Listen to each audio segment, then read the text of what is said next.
있어서 제가 것이 없어요. 그러나 오늘 이 자리에 우리가 함께 한다는 것은 굉장히 큰 유익이 되리라 믿습니다.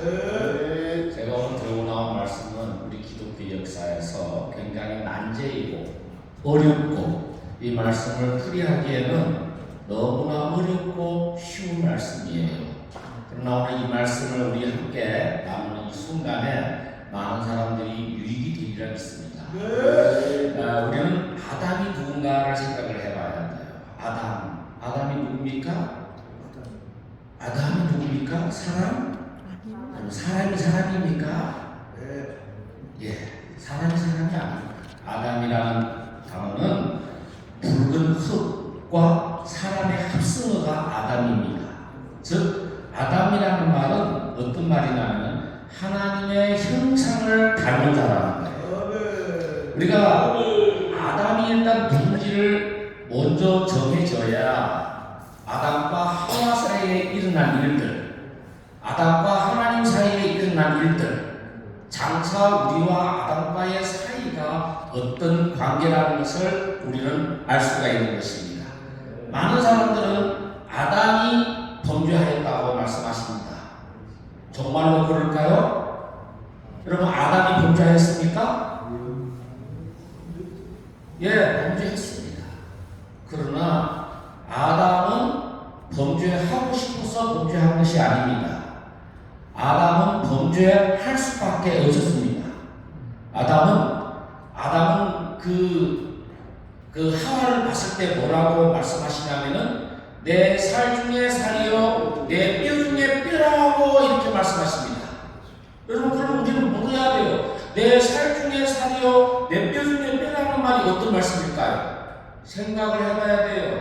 그 말은 내 살이라는 내 뼈 중에 뼈라는 말은 언약이라는 말이에요. 피의 언약이라는 말이고 그리고 살이라는 말은 영의 말씀이라는 거예요. 이것을 장차 이것을 풀지 못하면은 예수님이 무엇 때문에 내 피를 마시고 내 살을 부으라는 말씀이 무엇인지 모릅니다. 오늘날 우리 기독교가 어찌 보면은 타락이 아닙니다. 필연입니다. 왜 필연이겠습니까? 말씀이 없으니 필연입니다. 사람들은 타락이라고 말씀하십니다. 절대로 그렇지 않습니다. 필연고 이 길을 갈 수밖에 없는 것입니다. 그러니까 우리는 사람이 타락했으니까 손가락질을 합니다. 너 왜 타락했어? 너 인간이 그러면 되겠어? 너 왜 이렇게 남을 판단하고 정죄하는 자리에 설 수밖에 없을 때 우리는 그 사람을 불쌍히 여길 수밖에 없어야 되는 입장이었는데도 남을 죽여버립니다. 살인자가 되어버립니다. 가인이 되어버립니다. 여러분 아담은 뭐라고 말씀하시냐면은 디모데전서 2장 14절은 뭐라고 말씀하시냐면은 아담이 속은 것이 아니고 여자가 속아 죄에 빠졌다고 말씀하세요. 깊이 생각해야 됩니다. 누가 속았다고요? 하와가. 아담이 속은 것이 아닙니다. 우리는 너무나도 아담을 범죄했다고 거짓말해요. 모르는 것을 막 우기면 되는데 성경이 뭐라고 말씀하시나 우리가 살펴봐야 됩니다. 성경은 절대로 그렇게 말씀하지 않습니다. 일단 우리가 로마서 5장 14절은 뭐라고 말씀하시냐면 아담은 오실자의 모형이라고 말씀하십니다. 이게 뭘까요? 아담과 하와는 그 아담의 자리에서 하와의 자리에서 누군가라는 질문이 있어야 됩니다. 아담과 하와는 둘입니까? 하나입니까? 아담과 하와는 둘입니까? 하나입니까? 하나. 여자와 남자는 하나입니까? 둘입니까? 하나입니다. 아담의 그 말씀이 하나님이 우리에게 하신 그 언약은 다른 것이 아니라 너와 나는 같은 운명 공동체라는 말이에요. 너와 나는 하나라는 말이에요.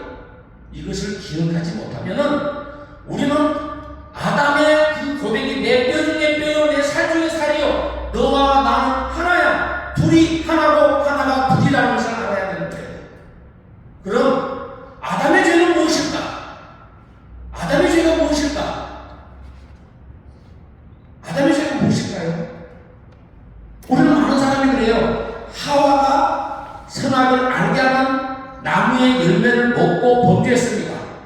그리고 그 하와가 그 열매를 누구에게 줬다고 이야기해요? 아담에게 줌으로 말미암아 범죄했다고 이야기합니다. 우리는 윤리와 도덕이 기독교 십자가 복음 안에 들어와 있으니까 기독교 윤리적으로 봐야 될 사건이 있고 보지 말아야 될 사건들이 있습니다. 지금 아담이 그 선악을 알게 하는 나무의 열매를 먹는 것은 윤리와 도덕, 논리로 보는 것이 아니라 오십자의 모형으로 봐야 되고 예수님의 예표로 봐야 되는 것이지 다른 것으로 보는 거야. 우리가 깊이 생각해야 됩니다. 아담은 하와가 범죄했기 때문에 이미 범죄한 것입니다. 그러므로 하와야, 네가 없는 세상은 내가 살 수 없어. 네가 없는 세월을 나는 살 수 없어. 네가 없으면 나도 없는 거야. 나도 죽을 수밖에 없어. 이것이 아담의 죄입니다.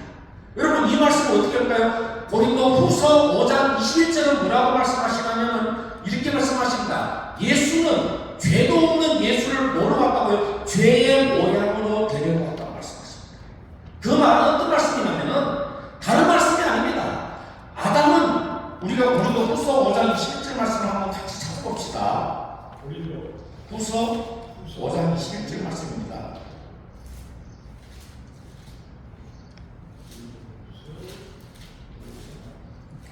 자, 고린도 후서 5장 21절이 이렇게 말씀하십니다. 하나님이 죄를 알지도 못하신 이를 우리를 대신하여 죄로 삼으신 것은 우리로 하여금 그 안에서 하나님의 삐가 되게 하려 하십니다. 아멘. 여러분, 하와가 범죄함으로 말미암아 아담은 범죄할 수밖에 없는 것이 성경입니다. 마치고 예수님이 우리가 범죄성으로 말미암아 죄의 모양으로 온 것처럼 아담은 반드시 죽어야 합니다. 이거는 죄의 문제가 아니고 이것은 하나님의 형상의 문제고 예수님을 예표해야 하기 때문에 그렇습니다. 우리는 여기에서 아담을 주체로 보는 그 순간에 우리는 아담이 죄로 말합니다. 그러나 아담은 주체가 아니고 주체는 하나님이시라는 것입니다. 아담은 다른 것이 아닙니다. 오십자의 모형입니다. 다시 말하면 오늘날 우리가 이 땅에서 살아가는 것은 하나님의 형상을 우리는 닮은 모양으로 살아야 되는 것이고, 뭐와도 같으면 영화 배우하고 같이 살아야 됩니다. 영화 배우같이 살아야 돼요. 영화 배우같이 산다는 말이 무슨 말이에요? 아담은 예수님의 그 배우로 살아야 되는 거예요. 연예인으로 살아야 되는 거예요. 그렇기 때문에 하와가 범죄했기 때문에 아담은 죽을 수밖에 없어요. 이건 윤리도 도덕도 아니고 이것은 어떤 변정법도 아니고 이것은 하나님의 형상이기 때문에 그렇습니다. 뭐 그 사람이 옳고 잘못의 문제가 아닙니다. 영화 배우가 그 사람이 옳고 그러니까 그 역할을 잘 나타내야 되는 것입니다. 아담은 그 예수님의 역할을 잘 나타내는 것이 목적이지 네가 죄냐 너네 문제가 아니라는 것을 우리는 알아야 됩니다. 이것을 너무 이상하게 보면 아담이 범죄했다는 아담은 분명히 범죄했습니다. 그러나 그것은 예수님의 올 예표입니다. 죄도 알지 못하는 그를 하와댐으로 죽어야 됩니다. 예수님은 어디까지 오는가? 나는 예수님은 오늘날 우리가 없으면 그거는 아무 소용없습니다. 내가 없는 예수는 아무 소용없습니다. 그렇기 때문에 그 예수는 내가 죽은 그 자리까지 넘어오십니다. 인간의 사랑은 죽음까지입니다. 죽었으니 할 수 없다는 겁니다. 그러나 예수의 사랑은 그 죽음을 넘어서 그 지옥에 가서라도 우리를 데려오셔서 뭔가 부활의 역사를 이루시는 그 사랑입니다. 오늘 아담의 죄는 어떤 죄인가? 무지의 죄입니다. 우리가 오늘 5장 25절 말씀은 분명히 말씀하십니다. 아담과 하와가 벌거벗음으로 그것을 알지 못하게 했습니다. 그 알지 못하는 것은 무엇 때문입니까? 하나님이 누군지 모르는 무지입니다.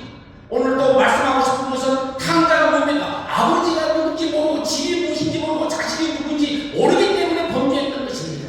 우리가 깊이 생각해야 됩니다. 우리가 오늘 또 범죄하는 죄는 무엇인가? 무지입니다. 내가 무지함으로 말미암아 죄를 범할 수밖에 없습니다. 우리의 무지가 사람을 죽이고 우리의 무지가 오늘도 사람을 판단하고 정죄하는 그런 살인자의 자리에 가설 수밖에 없는 것입니다. 오늘 우리 선교 방송 9주년입니다. 구라는 말은 어떤 말인지 아시죠? 목구멍입니다. 이걸 넘어야 시골로 갑니다. 그래서 이 9회 때 뭐 하는가? 집을 이사해야 됩니다. 오늘 우리 이 방송이, 오늘 이 예배가 우리로 하여금 집을 옮겨서 하늘 천국 나라의 집으로 옮겨서 영원한 축복이 이루어지는 그 영광이 되기를 주님의 이름으로 축복합니다. 축복합니다. 무지하면 안 됩니다. 하나님을 알자, 깊이 알자. 할렐루야. 감사합니다. 여기까지입니다.